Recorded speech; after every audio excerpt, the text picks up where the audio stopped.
Everywhere I go, bring the beatbox.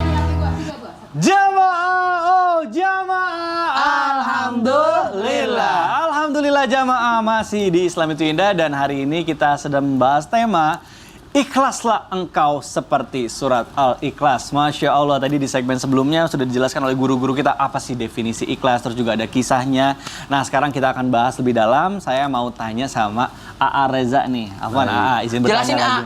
Apa? Tadi tuh ngomong-ngomongin sembarangannya. Nggak boleh Nggak tuh. boleh meskipun gede ya? Nggak ada urusan.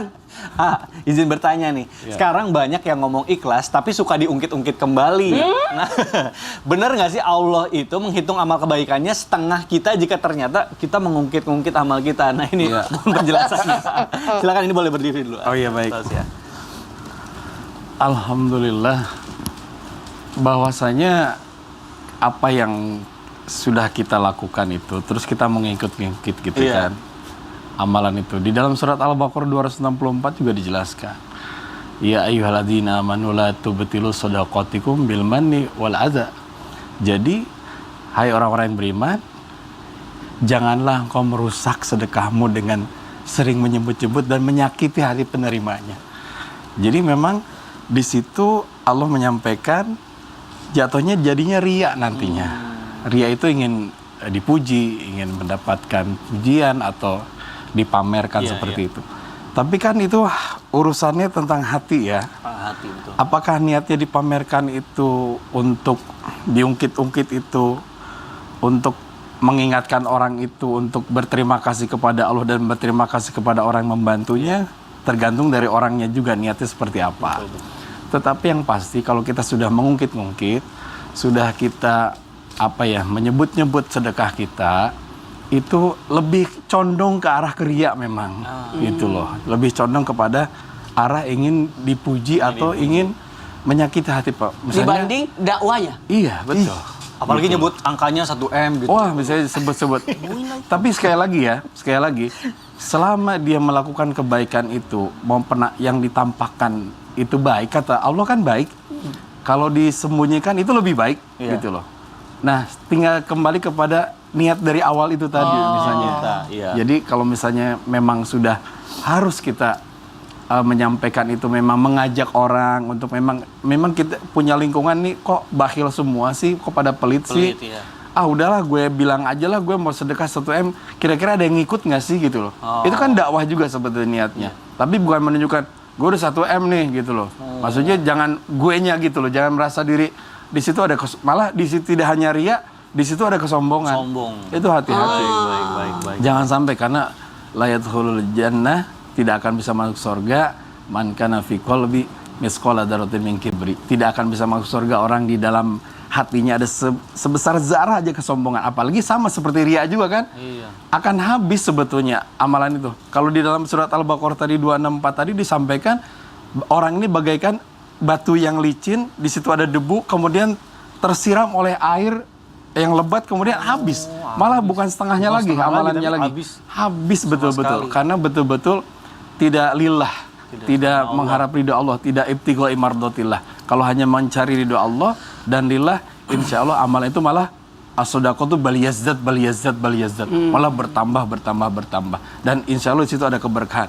Karena kata Rasulullah, berkah itu adalah ziyadatul khair, peningkatan kebaikan-kebaikannya. Baik. Jadi bukan hanya setengah lagi ya kalau kita ngungkit-ngungkit terus dan ada kesombongan di situ malah bisa habis. Tetapi sekali lagi kata Ustadz Maulana tadi, tidak bisa kita menjudge juga. Tidak bisa, lu sebut-sebut, lu habis amalannya. Bukan kapasitas kita manusia. Menilai. Iya. Tapi ada potensi untuk ke situ ya. Berpotensi. Kapasitasnya baik. Allah yang menilai. Baik. Karena tidak bisa menilai orang lain kita. baik, Masya Allah. Hatur nuhun, terima kasih penjelasannya.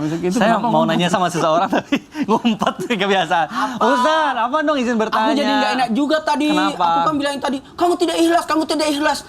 Ya nggak enak juga ya. Tapi kan itu kan juga aku kan dari itu saya sudah anggap jadi anak kita di sini. Aku kan biar nggak salah terus. Ingetin. Iya, kalau nggak diingetin saya salah terus dong. Iya, Ustaz, Masya Allah. Ya. Nah Ustaz, aku mau nanya lagi nih.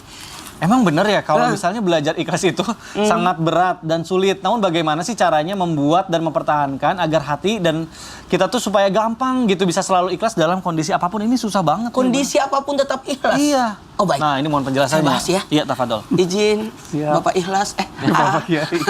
Kok jadi Kan lagi bahas ikhlas. Iya. AA sama Ustaz Sam. Makasih banyak juga kepada jamaah yang ikhlas menonton Islam Masya Indah. Allah. Tidak mengharap apa-apa tapi nyalain TV dan mengajak teman-temannya untuk sama-sama nonton. Karena kali ini kita akan belajar tentang ikhlas. Dan ikhlas itu susah. Aku ingat ada satu film dulu, Kiamat Sudah Dekat ya? Iya. Filmnya tetangga saya. Jadi miswah. Masya Allah. Itu tentang cari belajar ilmu ikhlas sampai papan nama masjid ditulis membangun masjid. Iya. Ya bawa juga itu lucu. Belajar ikhlas itu memang susah. Tadi makasih banyak AA, Sadi sudah diangkat tentang bagaimana sebelum ikhlas itu harus ada niat dulu, kemudian ada ilmu, kemudian ada sabar. Iya. Dalam tahapan-tahapan itu sehingga menghadirkan namanya ikhlas. Maka yang paling penting karena ikhlas itu tadi sudah dijelaskan Sasang di awal acara tadi di segmen awal bahwa ikhlas itu adalah murni, kholis, murni. Lam yalid walam yulad, tidak beranak dan tidak diperanakkan. Kita kalau berbuat tidak mengharap anaknya anu. Dia berbuat baik karena anaknya ini. Ada yang enggak usah, anaknya siapa sih dia? Itu gitu kan. Nah, kadang-kala juga ada yang berkata, bapaknya Yanu, ini bukan. Maka yang paling penting beramal itu, ikhlas itu mengarahnya kepada Allah. Maka untuk belajar lebih ikhlas lagi, maka kenali Allah. Kenali Allah, pahami Allah. Ketika kita mengenali Allah, itu enak. Karena kita merasa diawasi. Makanya ada rukun Islam, ada rukun iman, ada rukun ihsan. Kalau rukun iman, ada 6. Rukun Islam, ada 5. Tapi rukun ihsan, ada 2. Merasa melihat Allah atau merasa dilihat Allah. Itu kan enak hidup ini. Kalau orang, kalau ada CCTV, pasti ada CCTV nih. Iya. Tapi kalau tidak CCTV, semenjak ada CCTV, tenang semua belajarnya ya anak-anak. Iya. Padahal CCTV-nya nggak nyala. Nggak dicolokin. Nggak dicolokin. Lalu ini, yang paling penting, memahami aturan-aturan Allah. Tadi bagus tadi dijelaskan guru-guru kita tadi, bahwa walaupun dia tidak ikhlas, tetap ada kebaikan sih. Kalau walaupun tidak pakat, tetap ada kebaikan. Tapi notabene-nya kita ini bertausiah kali ini bukan membahas untuk orang lain, tapi membahas untuk diri kita masing-masing. Ya. Makanya pada saat nonton Islam Indah yang membahas tentang ikhlas, arahkan tausiah itu pada diri kita. Ya. Maka pahami aturan-aturan Allah. Sebenarnya aturan Allah itu untuk keselamatan. Ad-din, agama. 2, 3. Agama. A, kalau bahasa Sanskertanya, A itu artinya tidak. Kalau agama artinya kacau. Jadi kalau agama Tidak kacau. tidak kacau. Jadi orang yang beragama hidupnya tidak akan kacau. Karena ada syariat, ada hukum, ada aturan, ada keselamatan di dalamnya. Nah, jikalau orang hidup beragama itu nikmat, indah hidupnya. Dia tidak akan menzolimi orang. Ya, karena tidak ada agama yang menganjurkan untuk keburukan. Semua pasti kebaikan demi keselamatan. Maka untuk belajar ikhlas, selain mengenal Allah, memahami aturan Allah, makanya ilham, taufik, hidayah. 2, 3. Ilham, taufik, hidayah. Ilham itu kan keinginannya Allah, taufik itu kecocokan, dan hidayah itu adalah pantulan. Maka yuk kita menundukkan segala sesuatu secara adil dan seimbang. Sehingga tidak ada yang terzolimi. Baik. Masya Allah, terima kasih Ustadz Maulana penjelasannya. Ini bicara soal adil memang nggak ada habisnya nih. Makanya dari tadi nih udah banyak banget notifikasi, ada pertanyaan dari jamaah yang pengen dijawab sama guru-guru kita. Sekarang makanya langsung aja kita masuk ke segmen Tanya Dong Ustadz. Kami semua tanya dong Ustadz. Baik, Masya Allah, tabarakallah. Terima kasih jamaah yang sudah mengirimkan pertanyaannya melalui sosial media. Langsung aja kita bacakan, ada pertanyaan pertama dari Instagram @hamba_Allah. Baik, tidak mau disebutkan namanya. Assalamualaikum Ustadz. Waalaikumsalam warahmatullahi wabarakatuh. Mohon samarkan nama saya. Baik, bagaimana ya cara kita bisa ikhlas menerima pernah diselingkuhi suami? Di dalam hati dan pikiran selalu teringat akan pengkhianatan dan perempuan itu. Dalam hati rasanya tidak ikhlas dan berharap perempuan itu merasakan sakit lebih dari yang saya rasakan. Bahkan pernah saya berdoa sambil menangis dalam sujud saya. Bagaimana bisa melupakan mengikhlaskannya Pak Ustadz? Mohon dapatin saya. Jangan suruh saya jawab. Saya emosi. Nah baik kalau Jangan gitu. suruh saya, Kalau Ustadz Maulana nanti Sakit hati saya emosi dengar. nanti dimarah-marahin itu pelakunya. Afan mungkin boleh dijawab sambil duduk aja. Baik, baik.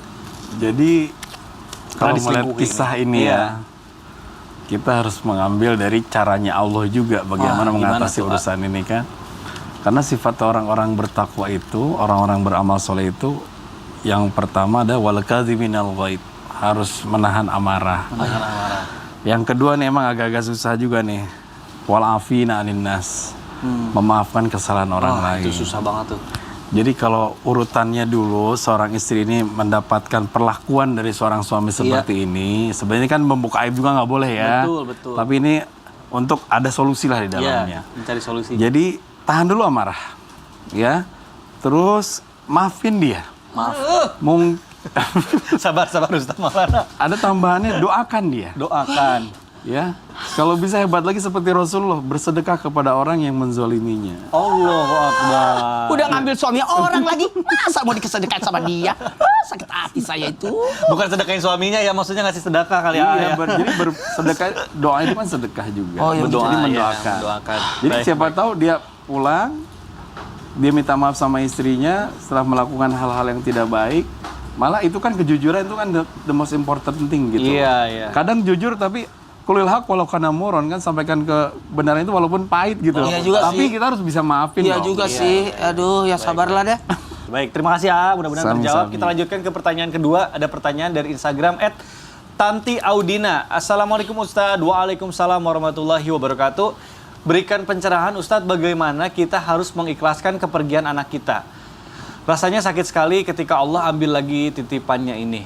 Di saat harapan setelah perjuangan hampir 3 tahun menuju operasi cangkok hati, bagaimana saya harus merelakan dan tidak menyesali segala sesuatu yang kurang selama merawat dan memperjuangkan kesembuhannya.